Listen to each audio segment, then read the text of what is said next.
Assalamualaikum warahmatullahi wabarakatuh. Salam budi luhur. Ketemu lagi dengan saya Andrika untuk mata kuliah analisa dan perancangan sistem informasi. Sekarang kita akan coba masuk ke materi yang pertama. Kita coba lihat materi yang pertama itu kita akan mulai dengan yang namanya sistem. Jadi pada saat kita membahas yang namanya atau kita akan menganalisa dan merancang sebuah sistem, berarti kita harus paham pengertian sistem itu sendiri terlebih dahulu itu apa.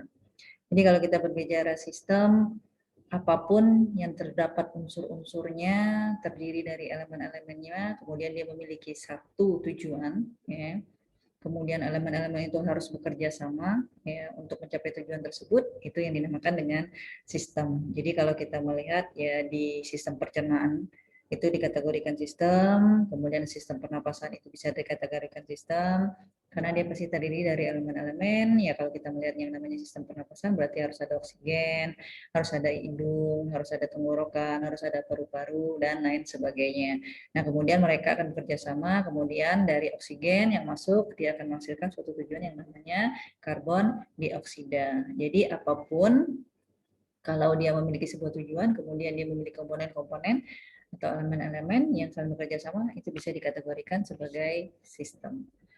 Nah, kemudian biasanya garis besar sistem. Ya. Jadi kalau kita melihat secara garis besarnya, sistem itu bisa dibagi menjadi dua.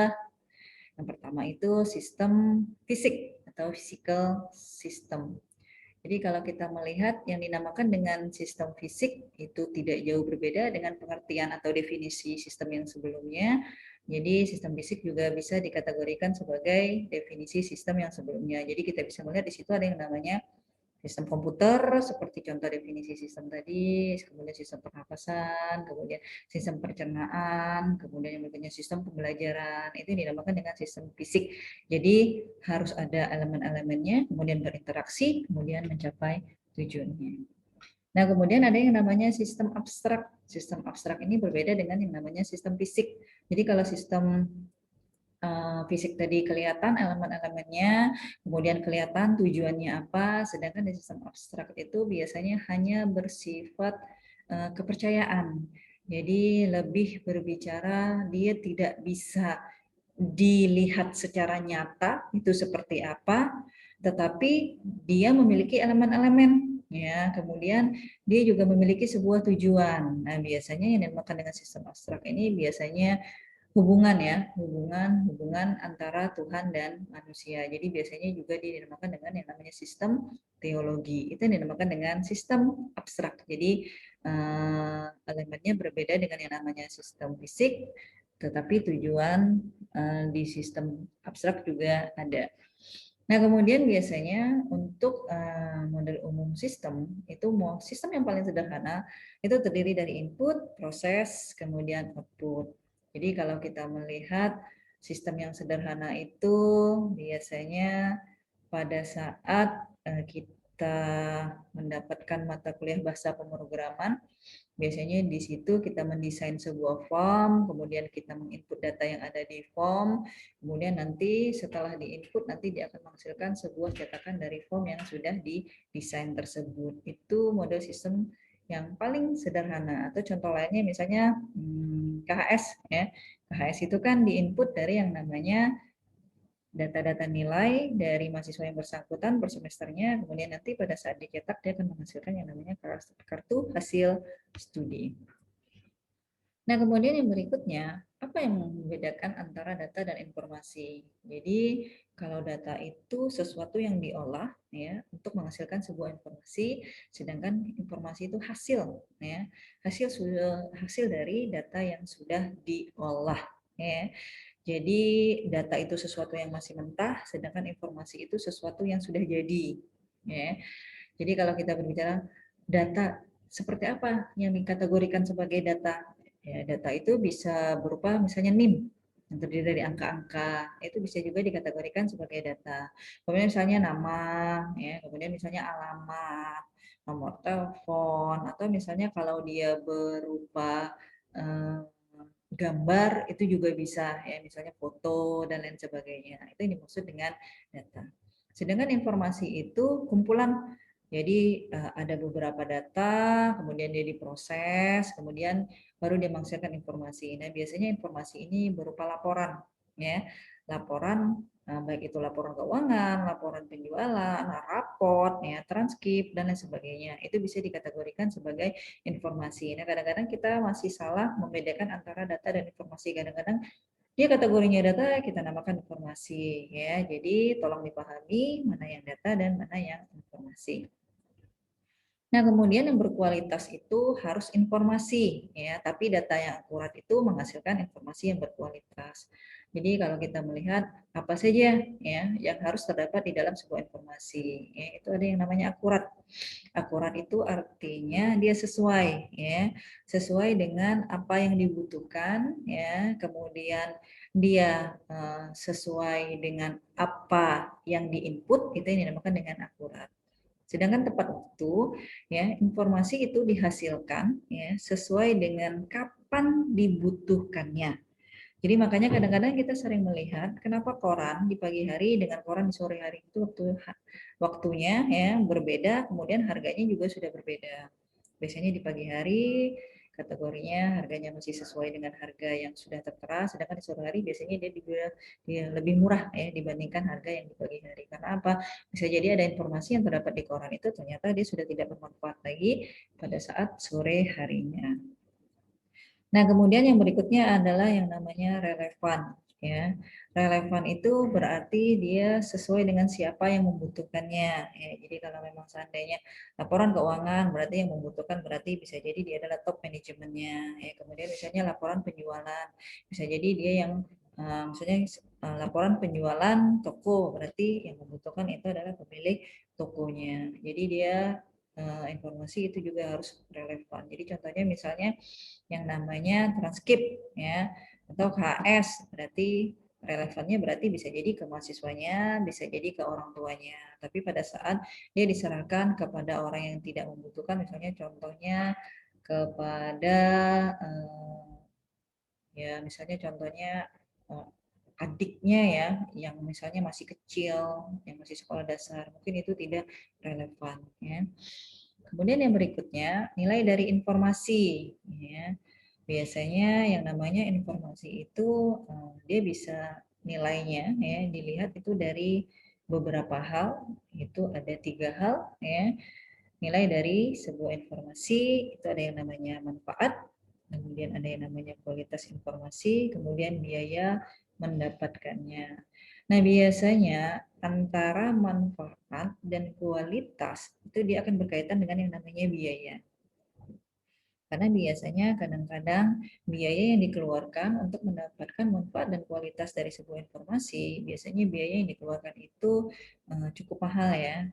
Nah, tetapi kadang-kadang harapan kita ya dengan um, biaya yang lebih murah ya, kita mendapatkan manfaat dan kualitas informasi yang lebih efektif. Jadi biasanya nilai dari sebuah informasi itu harus dilihat dari manfaatnya, kemudian kualitas informasinya, kemudian biaya mendapatkannya. Karena biasanya semakin baik kualitas informasi, maka nilai dari sebuah informasi pun akan menjadi lebih baik.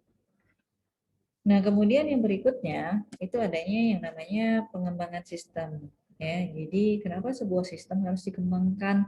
Ya, kalau memang seandainya tidak terjadi sebuah permasalahan, ya tidak mungkin sistem tersebut akan dirubah atau tidak mungkin sistem tersebut misalnya dia tidak akan bermanfaat. Tapi yang namanya pengembangan sistem dari sistem yang lama menjadi sebuah sistem yang baru atau merenovasi sebagian sistem yang lama menjadi sebuah sistem yang baru berarti memiliki beberapa alasan. Ya.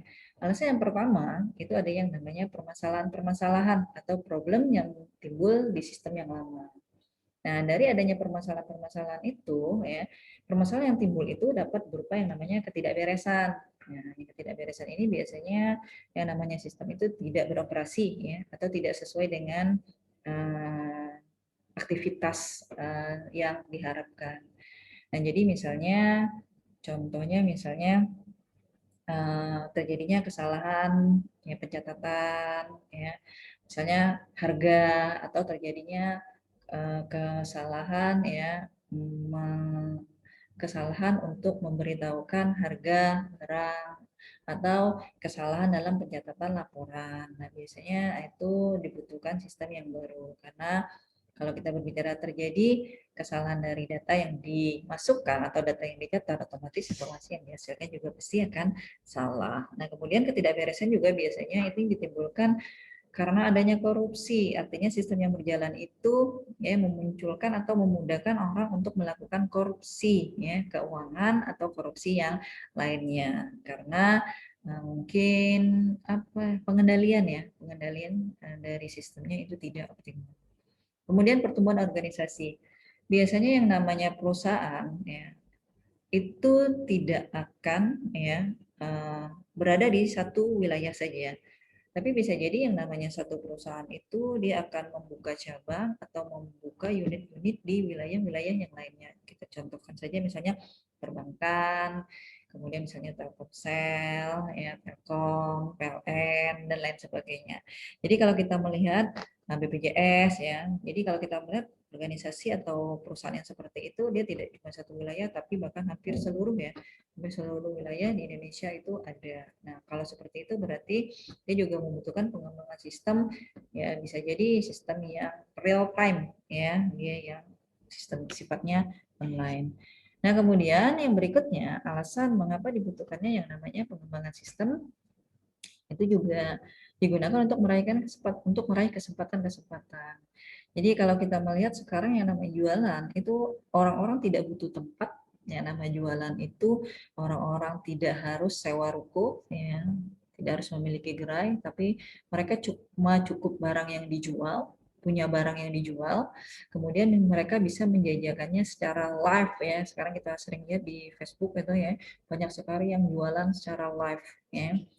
Jadi mereka sebenarnya tidak memiliki toko. Jadi kadang-kadang ada bertanya, tokonya di mana, gerainya di mana? Mereka akan menjawab, maaf, kami tidak memiliki toko atau gerai, tapi kami hanya menjualnya secara online.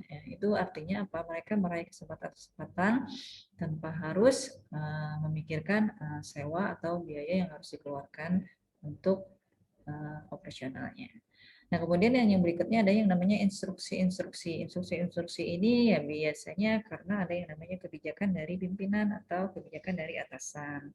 Nah, biasanya contoh kecilnya saja misalnya kita lihat sekarang tes CPNS ya, kemudian laporan pajak ya, atau SPT. Nah, itu semuanya sudah dilaporkan secara online ya. Jadi itu alasan kenapa dibutuhkannya pengembangan sistem ya, mulai dari ketidakberesan sistem yang lama, kemudian yang berikutnya ada yang namanya pertumbuhan organisasi untuk meraih kesempatan-kesempatan, kemudian adanya instruksi-instruksi. Nah, biasanya ini kebijakan dari atasan atau peraturan pemerintah. Baiklah, untuk materi minggu ini saya cukupkan sampai dengan alasan ya dibutuhkannya pengembangan sebuah sistem. Untuk materi yang berikutnya nanti akan saya lanjutkan lagi di minggu yang berikutnya. Saya tutup dulu pertemuan hari ini. Wassalamualaikum warahmatullahi wabarakatuh. Tetap jaga kesehatan, jangan lupa prokesnya, jangan abai ya, karena kita tidak tahu bisa jadi orang yang di sebelah kita itu ternyata adalah orang yang sudah terkena COVID-19. Jadi mari kita bersama-sama untuk tetap menjaga yang namanya prokes ya. Baiklah, saya tutup. Salam Budi Luhur.